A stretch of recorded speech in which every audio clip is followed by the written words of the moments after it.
کسی کی نظروں میں آنا کیسا لگتا ہے؟ یقیناً بہت اچھا لگتا ہے، مگر اس کو یہ دیکھ کر کہ وہ مجھے بڑے غور و غور سے دیکھ رہا ہے، مجھے کچھ خاص اچھا نہیں لگا۔ میں نے ناگواری سے منہ پھیر لیا، مگر مجھے اندازہ ہو رہا تھا کہ اس کی نظریں ابھی بھی مجھ پر ٹکی ہوئی ہیں۔ آج اتنے سالوں کے بعد اچانک اسے ٹکراؤ ہو جانا میرے لیے پھر سے ایک آزمائش بن گیا تھا۔ مجھے کب تک انجانے میں کیے گئے قتل کی سزا ملتی رہے گی؟ میرے مالک، میں نے تڑپ کا دل ہی دل میں سوچا، معاف بھی کر دے میرے مالک۔ کیا اب تک میں نے کم سزا بھگتی ہے کہ یہ پھر سے میرے سامنے ایک نئی سزا بن کر آ گیا ہے؟ میں دکھ سے بری بیٹھی ہوئی تھی کہ میرے برابر میں کرسی گھسیٹ کر وہ میرے ساتھ بیٹھتے ہوئے چہکا، ابھی تک ویسی ہی رونی صورت ہے تمہاری۔ میں نے حیران نظروں سے اس کی طرف پلٹ کر دیکھا، یہ کیسا سنگ دل انسان ہے۔ اس قتل میں وہ برابر کا شریک رہا ہے میرا، لیکن کیسے خوش و خرم نظر آ رہا ہے، جیسے اس کو یاد ہی نہ ہو اس قتل کے بارے میں۔ میں اٹھ کر جانے کے لیے پہلو بدلنے لگی تو اس نے میری کونی کو چھوتے ہوئے ہلکے سے کہا، بیٹھ جاؤ، میں بس چند لمحے ہی دیکھ لوں گا، جانتا ہوں کہ ناپسندیدہ ہوں تمہارے لیے، مگر برائے مہربانی بس چند لمحے۔ میں نے اپنے ارد گرد دیکھا۔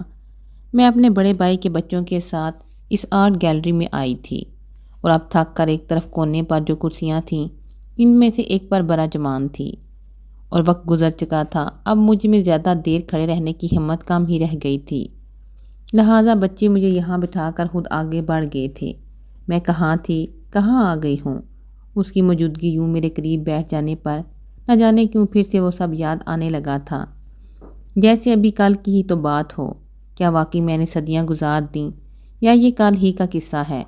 میرے لیے تو اس کے 2 میٹھے بول ہی کافی تھے، مگر وہ تو پوری تقریر کر گیا تھا۔ میں دم بہور رہ گئی جب اس نے مجھے میرے بازو سے پکڑ کر تقریباً گھسیٹتے ہوئے لے جا کر اپنی بہن کے بالکل پاس بٹھا دیا تھا۔ میں کیسی شرمسار تھی، خود سے بھی اور اس کی بہن سے بھی، جو دلہن بنی کچھ کہہ بھی نہیں سکتی تھی۔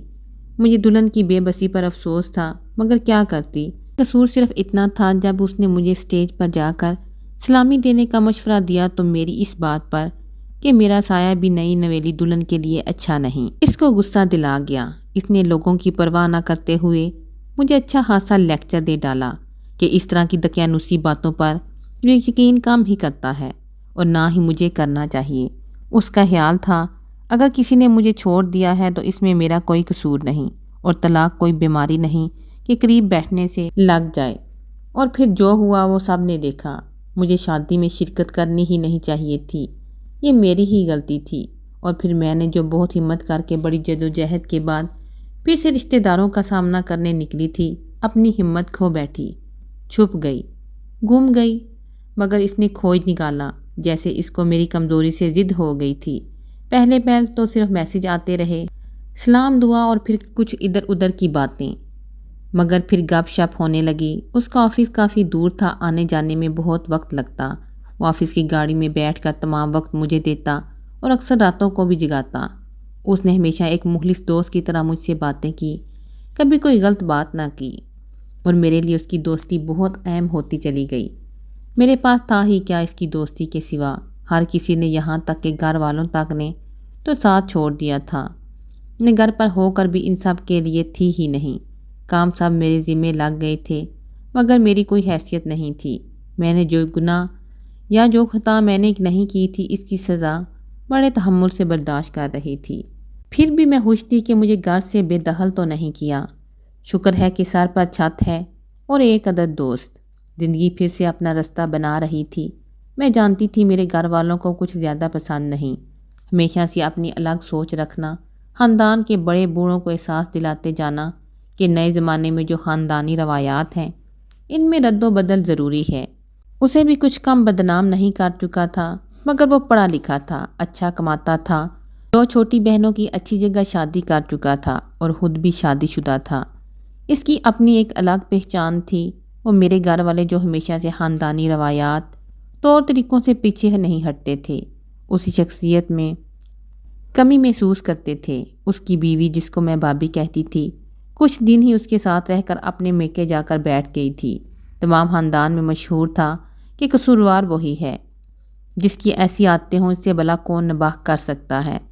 میں جب تک اس کو جانتی نہیں تھی اس کے بارے میں ایسے ہی سوچتی تھی جیسا کہ میرے گھر والوں کا خیال تھا، بلکہ میرے لیے تو اس کا کوئی وجود ہی نہ تھا۔ یہ تو جب میرے سے اس سے باتیں ہونے لگیں تو اندازہ ہوا وہ کیسا ہے، ایک حساس اور نرم دل انسان، جس کو کسی بھی انسان کو دکھ دینے سے ہی خوف محسوس ہوتا ہے، جس کے لیے سب سے بڑی بات یہ ہے کہ وہ حق بات کہے۔ ایک دن میں نے اس سے پوچھ لیا کہ آپ اتنے اچھے ہیں تو بھابھی کیوں ناراض ہو گئی ہیں؟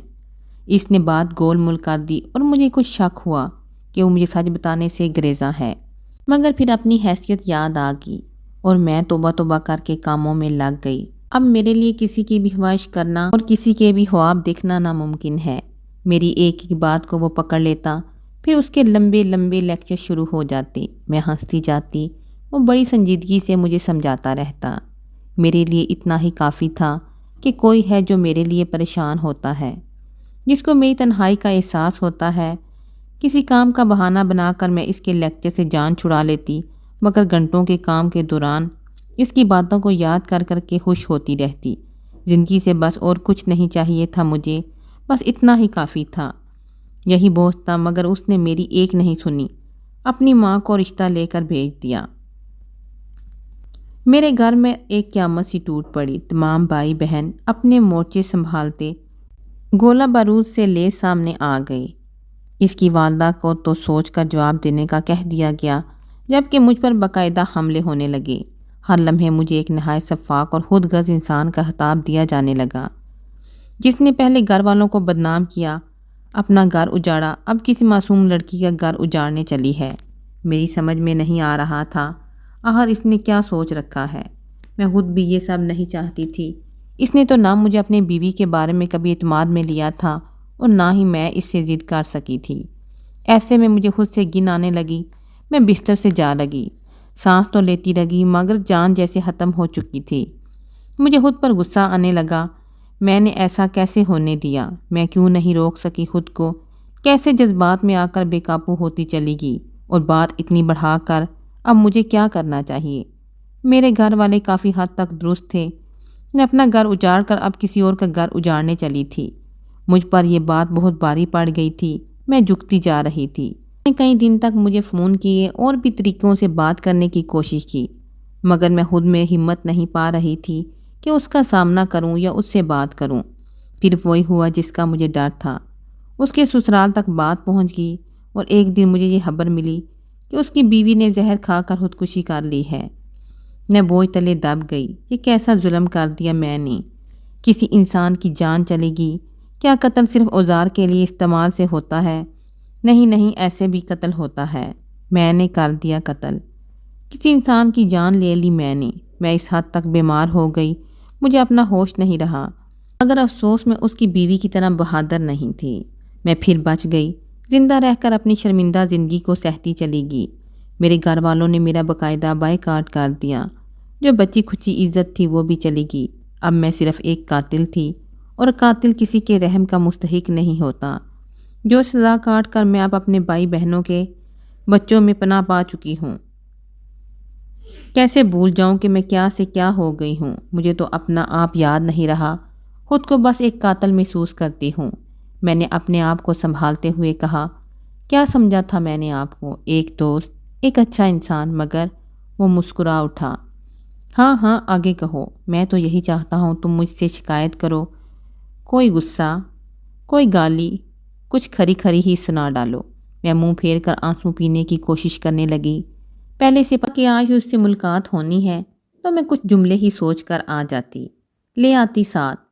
میں تو کب سے بولنا چھوڑ چکی ہوں، اب اچانک کیسے بات کروں؟ افسوس تو اس بات کا ہے آپ کے ساتھ آپ کے جرم میں برابر کی شریک ہو چکی ہوں۔ خود کو مجرم قاتل سمجھتی رہی ہوں اب تک۔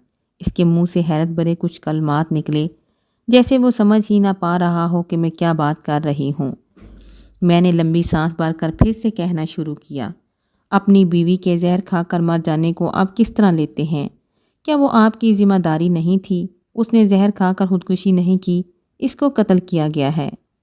آپ نے اس کی جان لی ہے، آپ ایک قاتل ہیں، اور میں آپ کے ساتھ آپ کے اس جرم میں برابر کی شریک ہوں۔ یہ تم کیا پاگلوں والی باتیں کر رہی ہو؟ وہ بڑک اٹھا، اس نے پہلو بدلا، ادھر ادھر دیکھا جیسے اندازہ کر رہا ہو کوئی اور تو نہیں ہماری گفتگو سن رہا۔ میں تندن مسکرا اٹھی۔ کیوں؟ سچ سے ڈر لگتا ہے؟ مگر خدا کے ہاں دیر ہے اندیر نہیں۔ آپ نے جو بھی کیا اس کی سزا ہم یہاں بھی بھگتیں گے وہاں بھی، یہ کوئی معمولی بات؟ تم بالکل ہی پاگل ہو چکی ہو کیا؟ وہ میری بات کاٹ کر چلایا۔ بیوقوف عورت، کیا اس بات پر تم مجھ سے اب تک چھپتی رہی ہو؟ میں تمہارے بھائی اور پھر تمہاری بڑی بہن کو سب کچھ بتایا تو تھا، کیا ان لوگوں نے تمہیں کچھ نہیں بتایا؟ میں حیرانی سے اس کو تکنے لگی۔ یہ اب کون سا تماشا کرنے جا رہا ہے؟ میں خود بھی گم ہو گئی تھی تو پھر سے گویا ہوا۔ سکینہ نے خودکشی میری وجہ سے نہیں کی، اس کے گھر والے اس کی بات نہیں مان رہے تھے، اس لیے کی اس کو کوئی پسند تھا۔ اس کے گھر والوں نے زبردستی اس کی شادی مجھ سے کروا دی تھی۔ سکینہ نے مجھے جب تمام رودات سنائی تو میں نے اس کو اجازت دے دی کہ اگر وہ چاہے تو میں اسے چھوڑ دوں گا، وہ اپنے چاہنے والے کے ساتھ شادی کر لے، اور میری اجازت لے کر وہ اپنے میکے چلی گئی۔ مگر 6 ماہ گزرنے کے بعد بھی اس کے گھر والے نہیں مانے، جس پر اس نے خودکشی کر لی۔ اس سے میرا کوئی لینا دینا نہیں تھا، یہ اس کے اپنے گھر والوں کا ظلم تھا جس کا سکینہ نشان بن گئی، اور مجھے اس کی موت کا دکھ ضرور ہے، مگر میں کسی بھی طرح خود کو اس کا قاتل نہیں سمجھتا۔ میں اس پر زبردستی کر کے اس کو کبھی بھی بیوی بنا کر نہیں رکھنا چاہتا تھا۔ میں نے تو وہی کیا جو مجھے ٹھیک لگا، اور یہ بات میں نے اپنی والدہ کو جب بھیجا تھا تو اس سے پہلے ہی تمہارے بڑے بھائی کو فون پر بتا دی تھی، اور پھر سکینہ کے انتقال کے بعد تمہاری بڑی بہن کو بھی وہ سب دوبارہ سے بتا چکا تھا۔ پھر تم نے ایک دفعہ بھی مجھ سے رابطہ نہیں کیا۔ میں نے بہت کوشش کی مگر تم ایسی چھپ گئی کہ میں ڈھونڈتا ہی رہ گیا۔ مجھے تو تم سے بس یہی پوچھنا ہے کہ ہر تم کو ایسا کیا مجھ پر غصہ آ گیا تھا کہ یوں غائب ہوگی؟ میں یہ سب سن کر بھی سمجھ نہیں پا رہی تھی، زندگی نے اب اس عمر میں لا کر مجھے کیوں یہ سب دکھایا ہے؟ میں اس موڑ پر آ کر کیوں آزاد ہو گئی ہوں جیسے میری سزا مکمل ہوئی؟ مجھے سر اٹھانے کی اجازت ہے، نظریں ملانے کی اجازت ہے۔ اتنے دنوں تک کچھ لوگوں نے مجھے میرے ناکردہ گناہوں پر دبوچے رکھا، میرے پروں کو کاٹ کر مجھے پرواز سے باز رکھا۔ اب جب کہ میرے اندر ہمت ہی نہیں رہی تو مجھے پنجے سے آزادی مل گئی۔ میں جذبات کے زیر اثر نہ جانے کب کھڑی ہو گئی تھی اور باقاعدہ ڈول رہی تھی۔ اس نے میرے بازوؤں کو تھام رکھا تھا۔ میں حیرانی سے اس کو تکنے لگی، اور پھر میرے منہ سے نکلا، میں کہاں تھی اور کہاں آ گئی ہوں؟ وہ آنکھوں میں آنسو لیے دھیرے سے مسکرا رہا تھا۔ ہم دونوں ہی وقت کے ہاتھوں کھلونا بنے رہے، اور اب اپنے اپنے کھیل کے اختتام پر کیسے ایک دوسرے کو تھامے کھڑے تھے۔ میں بھی مسکرانے لگی۔ تم جہاں سے بھی چلی تھی پہنچی مجھ تک ہی ہو، جہاں بھی تھی مجھ تک ہی آئی ہو۔ بس اب یہ دھوپ چھاؤں چھپن چھپائی کا کھیل ختم کرو۔ میں نے ہار مان لی ہے، میں اب تھک گیا ہوں تم کو ڈھونڈتے ڈھونڈتے۔ چھوڑو، آؤ اب مجھ سے دوستی کر لو۔ ابھی بھی کچھ ایسی دیر نہیں ہوئی، ہم زندہ ہیں، ہمارے دل اب بھی دھڑکتے ہیں، ہم سانس لیتے ہوئے چلتے پھرتے ہیں۔ بس اتنا کافی نہیں؟ وہ بہت محتاط انداز میں مجھے بہلا رہا تھا۔ میں زندگی کے اس موڑ پر پھر سے کھڑی تھی جہاں سب کچھ حاصل ہو جانے کی خوشی سے زیادہ خوف غالب تھا۔ ایک ہاتھ کے فاصلے پر وہ کھڑا ہے بس۔ مگر دنیا، لوگ، ہم کیا کریں گے؟ میں نے گھبرا کر پوچھا۔ وہ شرارت سے مسکرا اٹھا۔ میں سب سنبھال لوں گا، مگر اب کی بار مجھ سے چھپنا نہیں، میرا اعتبار کرنا۔ اس نے دھیرے سے مجھے میرے بازو سے پکڑ کر واپس کرسی پر بٹھا دیا تھا۔ خود کو کسی کی پناہ میں دے دینا کیسا لگتا ہے؟ یقیناً بہت اچھا لگتا ہے۔